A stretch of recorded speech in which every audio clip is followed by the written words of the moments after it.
5 things to consider when working with contractors. You're going to rent a dumpster to a contractor. There's a few things that you want to take into consideration on whether or not you want to work with them or not. So here's the scenario. Jim Bob Contracting, right, gives you a call and they say, hey, this is Jim Bob Contracting and I need to rent a dumpster for a job I got next week. What do you have to think about here? Well, number one, you got to think about what kind of contracting is Jim Bob doing, okay? Are they a roofing contractor? Are they a remodeling contractor, a building contractor, whatever? So you really need to know what the job is. So you got to ask them, all right, you know, what kind of job you got going on and how long is it going to last? If you don't have the inventory to let a dumpster sit for a month or maybe even longer, then you might not want to deal with remodeling contractors, building contractors, but roofing contractors might be okay. Roofing contractors tend to get the job done a little quicker. Volume is their game, just like it is for us, so they want to flip those roofs as quick as they can. So they're going to strip a roof in a day, maybe 2 days, and be done with your dumpster probably, you know, on your third day. But if it's a remodeling contractor, they want that dumpster sitting on site for a month.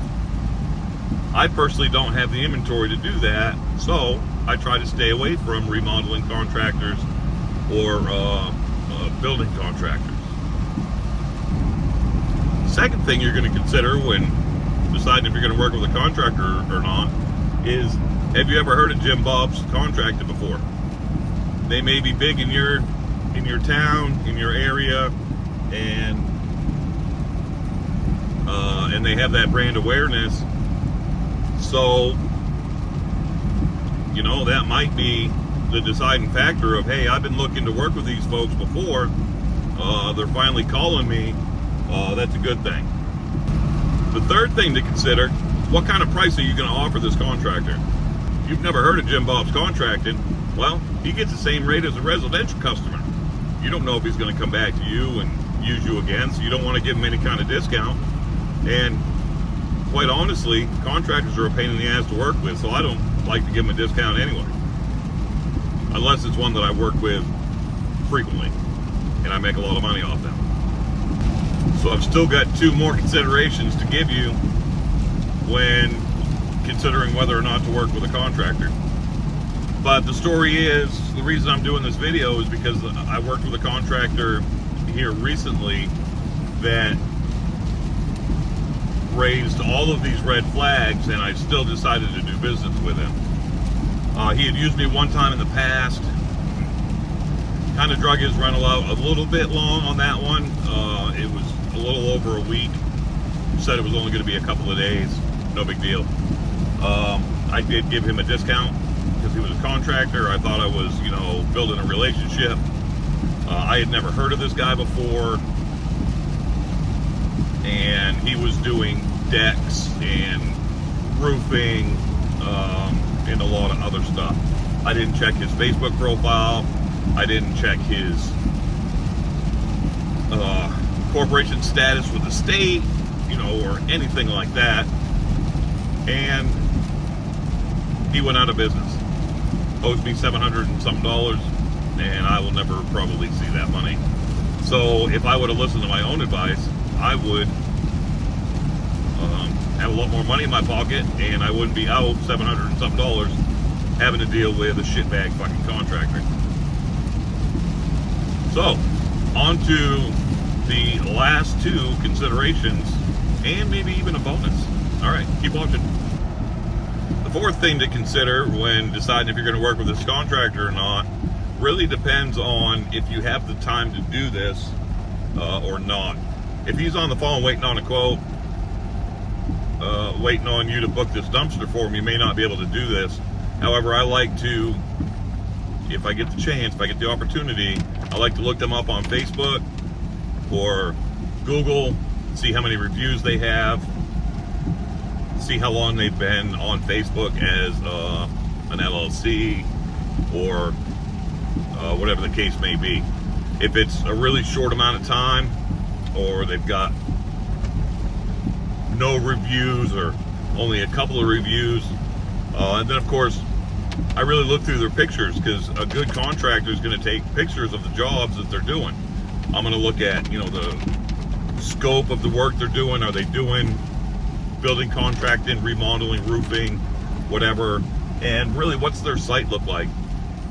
In those pictures, you're going to see an indication of how neat they are when it comes to their job site.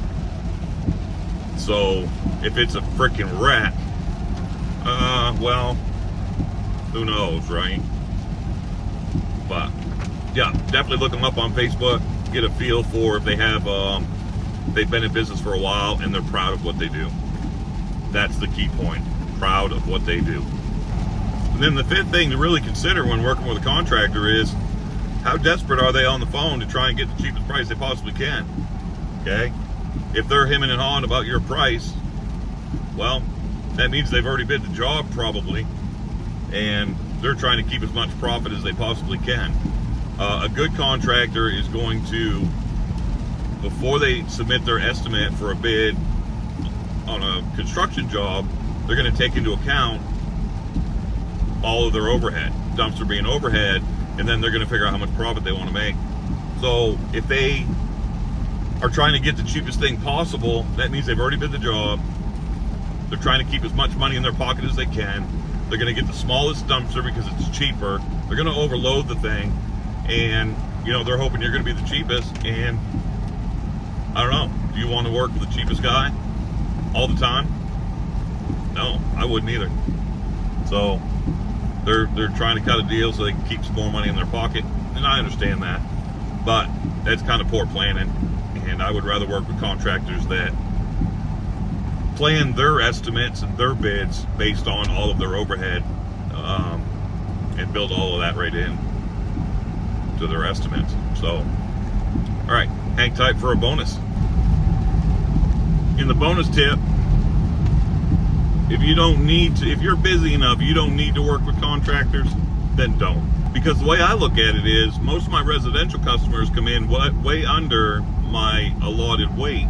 So that allows me to keep more of that in my pocket, right? Keep more as a profit.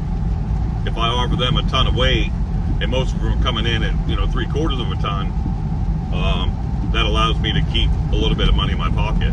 Contractors typically are going to push the limits on the weight, on your weight limit for your truck or trailer, as well as the weight that you may include in your rental. So that's a bonus tip. If you don't have to work with a contractor, if you're not scrambling for business, you're busy enough with your residential customers and your good contracting customers, right? The preferred ones that you like to work with, you've worked with in the past, then don't take on new contractors, because Billy Bob, not that all contractors are bad, but Billy Bob may end up leaving you holding the bag. And another bonus tip, make sure that you get their billing address, not just the address to the job site. If you have the address to the job site and you put that into your docket or DRS or whatever your CRM is, and you don't have their billing address, then you're kind of not doing yourself any kind of favors.